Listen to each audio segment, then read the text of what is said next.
औज़ुबिल्लाहिमिनश्शैतानिर्रजीम बिस्मिल्लाहिर्रहमानिर्रहीम। अस्सलाम गाइस, मैं हूं काशिफ़ वगन और आपको हमारे यूट्यूब चैनल में खुशामदीद कहते हैं।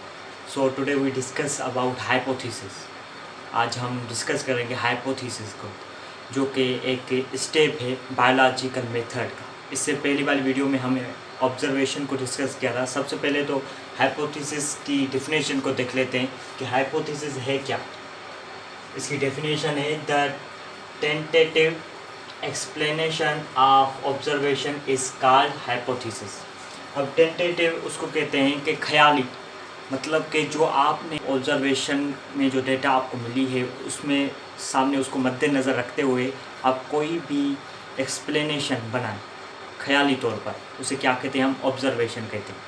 मतलब कि जैसे मैं मिसाल के तौर पर बता रहा हूँ कि मुझे ऑब्जर्वेशन के दौरान किसी भी घर में चोरी हुई और ऑब्जर्वेशन के दौरान मुझे पता चला कि किसी भी दीवार थी, इसे तोड़ के टूटी हुई नज़र आई, तो ये मैंने ऑब्जर्वेशन की, उसमें से डेटा मिली।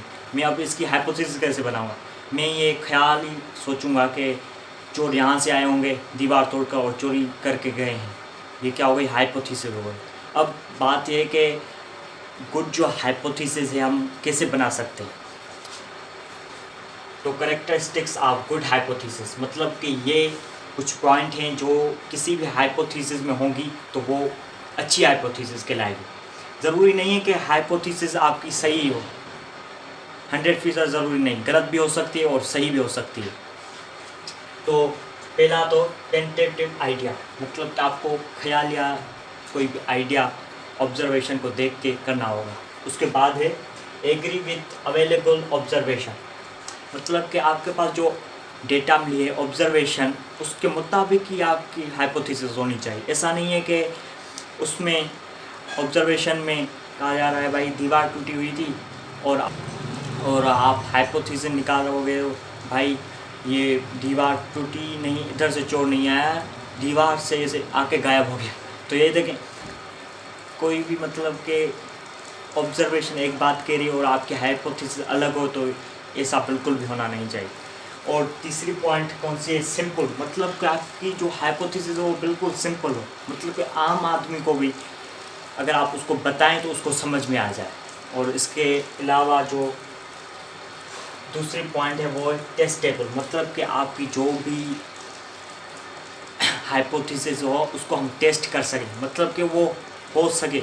मतलब जैसे मैंने आपको पीछे भी बोला कि अगर आप हाइपोथेसिस निकाल रहे हो कि दीवार में से जादू शंतर होकर वो गायब हो गया, तो ये क्या ऐसा हो सकता है? बिल्कुल भी नहीं हो सकता। मतलब कि जो आपकी हाइपोथेसिस हो वो हम टेस्ट कर सकें। तो उम्मीद करता हूँ कि हाइपोथेसिस का जो टॉपिक आपको बिल्कुल समझ में आ गया होगा। अगर फिर भी इसमें थोड़ी सी कन्फ्यूजन है तो आप मुझसे पूछ सकते हैं कमेंट सेक्शन में।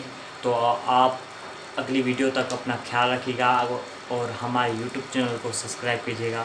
अगली वीडियो में मिलेंगे अगले टॉपिक के साथ। खुदा हाफिज़।